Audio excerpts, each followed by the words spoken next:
Hello, everyone, and let me welcome you to a special program with the lady that's representing Malawi at the 73rd Miss World this year. That's in Vietnam. And that is Ireen Navicha.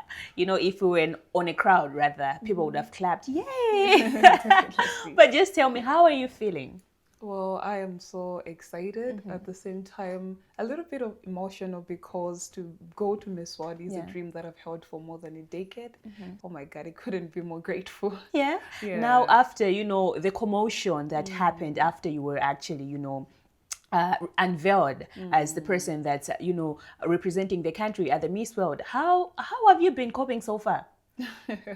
Well, actually, that's a question that a lot of people have asked Yeah. me. But honestly, I've been okay because my purpose is my greatest motivation. I don't do pageants just to wear a crown or to look beautiful, but I do pageants because I have a purpose in my heart, and that is to educate girls, to ensure that the girls that dropped out of school should go back as a way of developing the nation. So every time that maybe I would see a hateful comment or maybe I'd feel a little bit down, I'd remember my purpose, and that motivates me and it encourages me to do better and to be better and represent Malawi in the best way possible. Yeah. All right. Now, let us get to know you a little bit about this pageantry thing. I know you've once been Miss Culture. You went to Miss Culture Global. Now you're the first, runner-up for Miss Malawi, and now you're representing us at the Miss World, rather. Can you how did it all start? Well, as a child, I remember I was around 6, 7 years old. At that time, I wanted to be a designer. That was my very first ever dream. And I used to steal my mom's phone to look at designs, to look at ball gowns. And I remember, I think I searched something like a ball gown, to which I saw this other beautiful red gown. And I saw the crowning moment. I was like, oh my God. So as a child, I only loved to see people wearing crowns, tiaras. I was like, so what happens in cartoons actually also happens in real life. So as I started to grow up to understand pageantry a little bit more, I realized that it wasn't just about wearing a crown, but it was about purpose. So, I had to wait until I turned the age of 18. I'm actually the youngest title holder to be crowned in Malawi. That was Miss Kaj, I did Miss Teen Malawi. So, I've utilized the pageantry platform to fulfill my life's mission and my purpose. So I think that's how we are where we are now. And, the bigger dream has always to be to go to Miss World, because Miss World is a pageant that emphasizes on beauty with a purpose. Yeah. Every woman has a cause that is very close to their heart. And also having something that is also close to mine, I saw that I'm best aligned with Miss World. And yeah, so here we are. Okay. All right. Yes. Now, a little something happened when you went to Miss Culture Global. Can you just tell me, that moment you pick yourself up and you're like, you know what, girl, I have to keep moving. I have to keep going. Can you just tell us, that recovery moment that happened in between? So actually, it was something like my shoe broke when I was on stage, and I twisted my leg a little bit, but at the same time, I remembered, like I said, my motivation is my purpose. Yeah. So when I found myself on the ground, I still remembered that, I'm not doing this for myself. I'm doing this for girls that are looking up to me. I'm doing this for the people that believe in me, for the people that are gonna access education because of what I do on the stage. So I picked myself up. I continued the competition, and also I ended up as first runner-up for Miss Culture Global, which meant a lot of people. So I think that story, as funny as it is sometimes, but it's also something that tells people that even when you fall in life, it is okay to get up. You don't have to stay on the ground. When you fall, pick yourself up and keep moving. Remember your purpose. Let your purpose motivate you. And, you can accomplish everything that you want to do. If I didn't pick up myself that night, and if I, had told myself that maybe I can do pageantry again, maybe I'm embarrassed, I couldn't have been what I am today. I couldn't have been wearing this beautiful crown and also having the honor of representing our nation. So every time we fall, every time when things don't go the way we want them to, keep moving forward. Yeah. All right. Now, being unveiled, as well as our representative at Miss World also came with some political attachments. People were like, no, it's because her mother is a minister, and stuff like that. But what assurance do you have to Malawians that your mother has got nothing to do with this? Well, I think I would say it's a little bit sad to see that most of the times when it comes to women's success, it usually tied behind something. Yeah. Not to emphasize on the issue of gender equality, but we're going to step it into a little bit. Most of the times when a man gets a raise at workplace, it's always tied to hard work. But when a woman's a woman gets a raise, it's usually, oh, she's dating the boss. Or maybe she's sleeping with someone. Or a man bought this car for her. Or this. So I think that is something that is very sad. Because there are also people who were like the people that were supporting me, encouraging me to keep moving forward. They would remind people that this girl didn't just start this journey here. My journey started way back from Miss Kaja Malawi, Miss Teen Malawi, Miss Kaja Global, Miss Teen Universe. These are places that my mother wasn't even there. So I hope that people do understand and realize that just because I am what I am today, it has nothing to do with my mother. I just don't want to be remembered as Honorable Navicha's daughter, but as Ireen Navicha, as a girl who also contributed so much to the nation. So it completely has nothing to do with my mother. And also, even I don't think I would want to wear a crown that involves, where I know that I've gotten it unfairly. It doesn't, it goes against everything that I believe in, the values that I hold close to my heart, and everything that I was taught growing up. So it has nothing to do with my mother. And I'm just looking forward to representing our nation regardless of whatever is happening. And I believe that with pass of time, people will understand that it has all happened due to hard work, to determination and purpose. All right. Now, before we dive into the road to Miss World, after you were chosen first runner-up for Miss Malawi, you went a little silent. I was like, is this girl alive? Where is she? What was happening in between? Well, so immediately after the crowning, I went straight into my project, whereby we do When a Mother is a Child project in Karabi. We have a school there. And I was remaining with one semester to finish university. And when Malawi University of Science and Technology doesn't play. Yeah.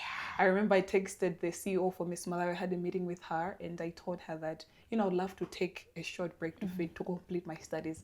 Whenever I'm needed for anything that is more important, anything that is urgent, I'll show up. So there were activities that I couldn't attend. The ones that maybe those ones that come on a short notice, well, the ones that maybe you have 2-3 more days to prepare, I was always showing up. So mostly it was about me completing my degree first, because I know that as somebody who is working so hard to educate girls, I think it would be a little bit weird for me to fail. Yeah. So I knew that my grade carries a lot of weight, and I had to make sure that I'm able to fulfill that, I'm able to get a good grade. So that is why there was a little bit of a short break, but not that there was anything else. Yeah, but I was still running my projects, especially in Southern region a lot. And there are also times that I had to travel to the north just to check on my girls in Katabi. Yeah. All right. Now, since you're someone that, just recently finished, can you just tell me the importance of school and, doing pageantry at the same time? Well, I think when you are educated, it helps you to see problems on places that you never thought that they're problems. Because growing up, my parents are people who value education a lot. Everybody in my house, whether you like it or not, you're gonna get that degree. So education, because I am educated, that's why I'm able to see that without education, it's sometimes difficult to get to places that you want to get. It's not impossible, but mostly it is difficult. But when you're educated, you're able to create opportunities for other people. I mean, I started my organization at just 16 years old. That is the power of education. Yeah. But if I didn't access education, if I wasn't educated, if I didn't go to class, I don't think I could have been doing what I'm doing today.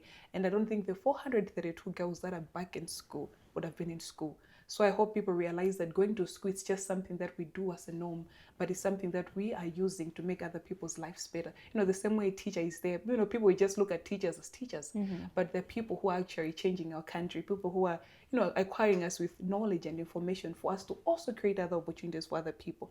So I think that is the power of education. That is the importance of education. Yes. All right, now let's dive into the road to Miss World. Now, when you were approached and, you were told, you know what, Irene, we feel like you are the best candidate to actually represent the country at Miss World. Tell me everything. What happened? What was going on? What came to your mind? I remember the time that the chief operations officer called me. I was actually at the saloon. And I was like, what? So he was like, where are you at? I'm like, I'm at the saloon. I don't care. We're going to talk in the evening. The first thing that came to my head was my girls. Because I know that I'm such a very big inspiration to my girls. They look at me and they'll be like, oh, this girl just turned 21, but she's able to send this huge group of girls back to school. We can do it too. So the first thing that came to my head was my girls. I know that they were looking up to me, and this opportunity means a lot to them as much as it means to me. And at the same time, I thought of little Irene, how much she has, always wanted to be a Miss World, to be on the Miss World stage, to share her passion to the world. So it was such a very heartfelt moment, so grateful. I was so emotional. I think so much things were just happening in my head. And I remember I even called our CEO and I was like, is this really happening or is it not happening? So it was like a mixture of emotions, but so much was just gratitude, so much gratitude was in me. And, I was like, maybe I should sleep and wake up again. Yeah. Maybe this is gonna feel like it's real. Yes. Okay. All right. Now, being someone that has already been on an international stage, we're talking about Miss Culture Global. How do you think that experience is going to help you when you go to Miss World? I think one thing that I've learned, I've done 2 international stages, Miss Culture Global, as you mentioned, as well as Miss Teen Universe. And one thing that I've learned from these 2 is to be somebody who is very adaptable. Because when you go to a pageant, you meet people who are different, people from different countries who have different beliefs, different religions. They see the world differently. And it has taught me to be somebody who is very accommodative of everybody, to be someone who can work with any group of people. So it has taught me that, and it has also helped me to prepare well, because I know what is expected in an international pageant. I know how to carry myself, I know how to speak. So I think it has made this journey, also our preparations, a little bit easier than it was when I was going to my very first international pageant, whereby I was the first representative to go to Miss Culture Global, the first representative to go to Miss Teen Universe. Yeah. So it was like I didn't know much, I just knew from what I saw on social media. But that experience has actually helped us to prepare easily, to know where to target, So I think it's actually very good that I had that experience, and I would always, always be grateful for those experiences, because they have even shaped me to be what I am today. And maybe what pressure does this come with? Because Malawi has all eyes on you. They're like, you know what, Irene, we see you. Represent us well. Yeah. I think it's normal for there to be a little bit of pressure, Yeah. because you know that when you go there, I'm no longer going to be Irene and I'm going to be Malawi. And everybody wants to bring pride to their countries. Everybody wants their country to be recognized as, that have done something greater. So it's normal for there to be a little bit of pressure. And I know there's always this little voice inside of us that tells us that, oh, maybe you might not be good enough. But what I know is that what it takes for you to accomplish something good, it is also already within you. Because if you can dream it, you can do it. So I know that, there's so many expectations. And I think those expectations are actually what push me to do even harder. In my promise to the country is that I'm going to do my best to represent Malawi in the best way possible, with hope of bringing the very first ever international crown to Malawi.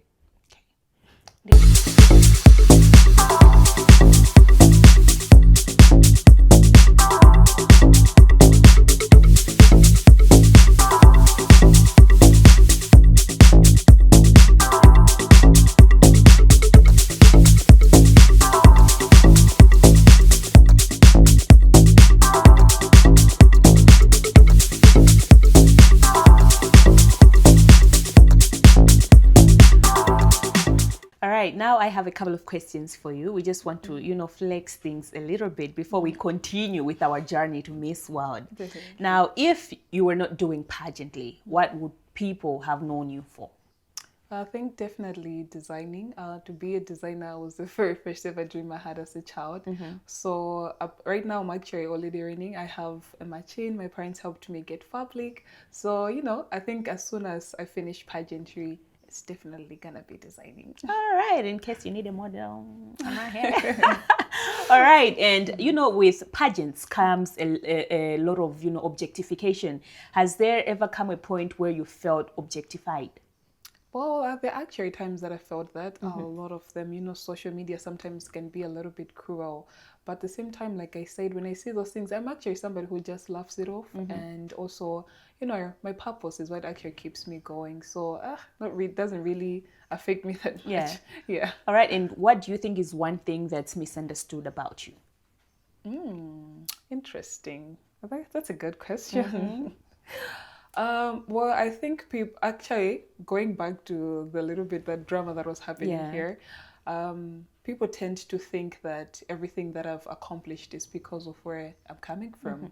But actually, for somebody to be somewhere, it doesn't even you can come from a well-to-do family, you can come from a certain kind of family, but what matters is what you do as a person.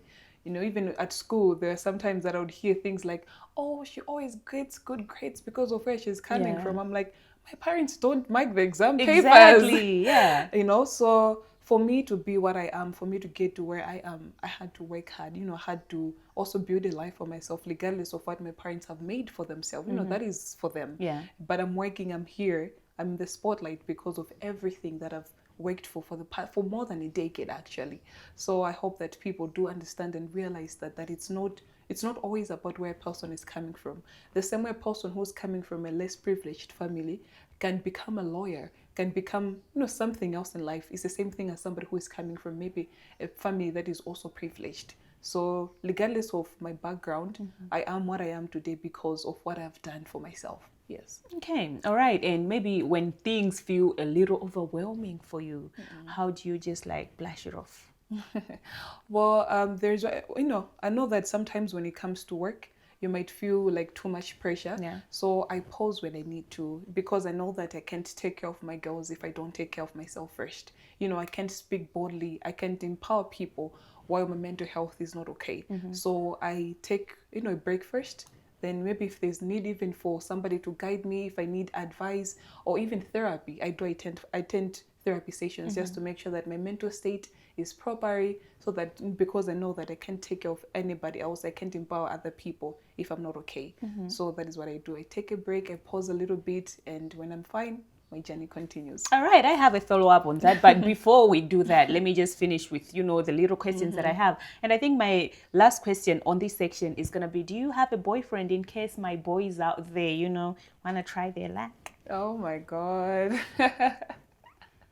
I think I'm still a little bit of a baby. Okay. So, but maybe in future. All right, in future. So, maybe in 3-4 years time, make sure you just, what it okay, I'm getting it. They're saying 5 years, in the next 5 years. All right. Now, you did talk about, mental health, which is also something that's, that mustn't actually be left out when it comes to pageants. Like, how do you think mental health is really important when it comes to this? Because I have participated in one before, and the backlash that comes with everything is it's just overwhelming. Sometimes you're like, should I really do this or not? How do you think, mental health is really important when it comes to, stuff like this? One thing I know for sure is that when somebody is pursuing something, there is always an obstacle that you have to overcome. Yeah. And I think for pageantry, it has to be backlash. And I know how much that affects your mental health as somebody who has been in those same shoes. So, I'm just so grateful to the Miss Malawi organization, how they even opened up a section for us that in cases whereby the backlash is too much for you, they opened a safe space for us to be able to communicate, to talk to them, because they also know that as community leaders, we can't do anything if our mental health is not okay. So I think that it is very good, and every pageant, every director should be able to create that specific, giving people a therapy session, maybe even once a month, to each and every contestant or even their title holders, just to make sure that they're in check, that they're able to, to participate properly, because sometimes you never know what somebody's going through. Somebody can sit there, look beautiful, smile, while they're dying inside. So I think there is a need to make sure that even in pageant, you even check on the other beauty queens, we check on each other, to just make sure that everybody's okay. Yeah. All right. And what assurance now do you have for Malawians? We are sending you on the international, the biggest stage. What assurance do you have for them that, no, we didn't choose wrongly, you're just the right candidate for this? Well, like I already said, I've been working, I've been practicing. Even if you touch my phone, you'll find it filled with pageantry. Always. My friends actually don't like touching my phone because they only find pageantry. But one thing that they should know for sure is that I'm not gonna, just go there to just go there. I'm gonna go there to bring a crown, because I know what it's gonna mean to Malawi. I know what's gonna mean to our tourism industry. So I want to make sure that as part of developing our nation, that Miss World crown should be a part of it. So I'm gonna do my best, put myself out there to be the best version Irene has ever given out there, to make sure that we bring that crown. As I already said, I'm not only representing myself, I'm not going with Irene across my chest, but I'm going with Malawi across my chest. And I know that that is such a huge responsibility. And I am to take that responsibility very, very well, so that Malawi should be known out there, as a nation that has that has a crown as a nation that sent a contestant who was young as 21 years old, but she was able to do something. Now, if I was to be one of the judges for Miss World and I asked Irene Navicha, what makes you stand out among all the candidates, what would be your response? Well, I think what makes me stand out is that I'm somebody who has a heart. I'm somebody who doesn't just do pageants in order to just do pageants, but I do pageants because I love people. I love to make people's lives better. And also I'm somebody who is very relatable. I grew up in a very small town in Cholo, in a village actually, and seeing the kind of problems that people are going through, it has made me to be someone who is very relatable and accommodative. So I'm easy to work with, somebody who loves to be around different kind of people, and I think that is something that Miss World looks for. They look for someone who can be able to accommodate every group of people regardless of where they're coming from, what they look like. So yeah, I think that's what makes me stand out. Okay, all right, I see you. And for a girl that's that wants to start their pageant journey, but they're looking at everything that's happening right now and they're like, should I really do this? What words of encouragement would you give to that particular girl? Like I already said, if you're dreaming about it, you can do it. God doesn't give us dreams in our heart by accident. I mean, there's so many girls around Malawi. Even here, you had something, you wanted to be a presenter, I'm pretty sure, and it's something that was always in your heart.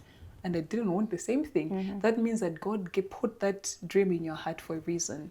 And and I believe that I watched that pageantry video when I was 6 years old for a reason, because God wanted me to realize the purpose that He has made for my life. So just because you're thinking about it, know that you can do it. And also at the same time, pageantry has helped me to help a lot of people so they can do it too. I know that, just like I said, that everything that you're doing comes with a problem. Even as a presenter, I'm pretty sure there's so many challenges that you have to overcome to be what you are. So the same way that I'm going through, I feel like this is a challenge that even God had to place in my heart to overcome it, maybe preparing me for something greater. So they should go for it. Go for it. They never know where pageantry might take them. I mean, pageantry is going to help me to meet more than 120 contestants from across the world.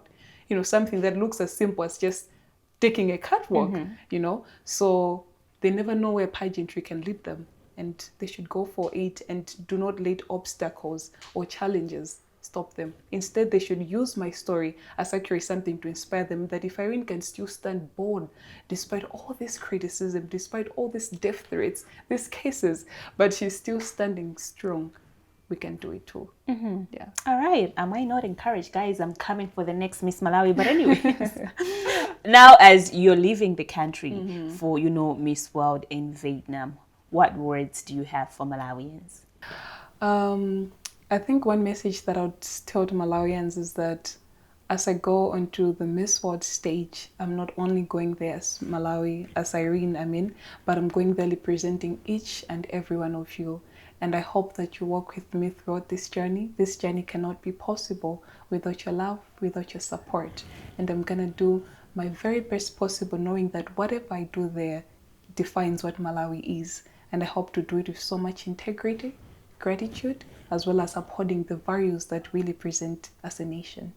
You've heard it all from the Queen herself, representing us at Miss World 2026 in Vietnam, and that's, of course, the 73rd edition. This is not her first international stage, so I'm pretty sure she is ready, and this must be a piece of cake for her. And I am Alina Fechunga, and of course, we were shooting live from Davila Apartments in Area 49. Continue watching Zodiac Television.